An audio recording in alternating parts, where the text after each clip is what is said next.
வாழுங்கள், உங்களுக்காகவும் கொஞ்சம் வாழுங்கள். உங்கள் இறுதி ஊர்வலத்திற்கு பின் ஒரு சில மணி நேரங்களில் அழுக்குரல்கள் முழுமையாக அடங்கி இருக்கும். அடுத்த வேளை உணவுக்கு ஆர்டர்கள் கோட்டலுக்கு சென்றிருக்கும். பேரன் பேத்திகள் ஓடி பிடித்து விளையாடி கொண்டிருக்க வந்த கூட்டத்தில் ஓர் இளம் பெண்ணும் ஆணும் காதல் புன்னகையுடன் பரஸ்பரம் போன் நம்பர்களை மாற்றிக் கொள்வர். படுக்க போகும் முன் காலார நடந்து வரலாம் என சில ஆண்கள் தேநீர் கடை வரை சென்றிருப்பர். சாப்பிட்ட இலைகளையும் குப்பைகளையும் இன்னும் கொஞ்சம் தள்ளி போட்டிருக்கலாம் என உங்கள் பக்கத்து வீட்டுக்காரர் மனதுக்குள் பொறுமிக் கொண்டிருப்பார். ஒரு அவசர சூழ்நிலையால் நேரில் வர இயலவில்லை என உறவினர் ஒருவர் உங்கள் மகளிடம் போனில் பேசுவார். மறுநாள் விருந்தில் கரியில் காரம் போதவில்லை என ஓரிருவர் குறைபட்டுக் கொள்வார்கள்.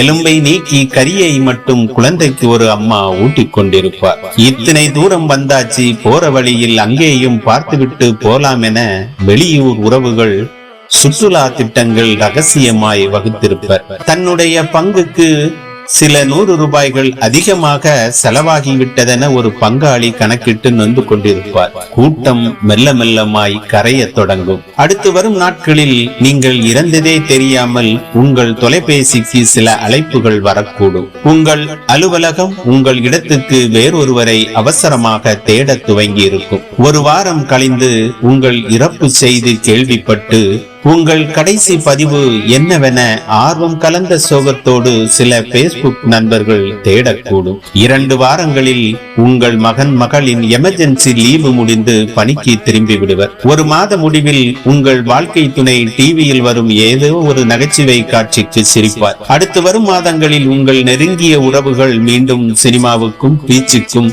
சகஜமாய் செல்ல துவங்கி இருப்பர். அத்தனை பேரின் உலகமும் எப்போதும் போல் மிக இயல்பாக இயங்கிக் கொண்டிருக்கும். ஒரு பெரிய ஆலமரத்தின் இலை ஒன்று வாடி உதிர்ந்ததற்கும் நீங்கள் வாழ்ந்து மறைந்ததற்கும் எல்லளவும் வித்தியாசம் இல்லாதது போல அத்தனையுமே சுலபமாய் வேகமாய் எந்த சலனமும் இன்றி நடக்கும். மழை பெய்யும், தேர்தல் வரும், பேருந்துகளில் கூட்டம் வழக்கம் போலவே இருக்கும். ஒரு நடிகைக்கு திருமணமாகும், திருவிழா வரும், உலக கோப்பை கிரிக்கெட் திட்டமிட்டபடி நடக்கும்.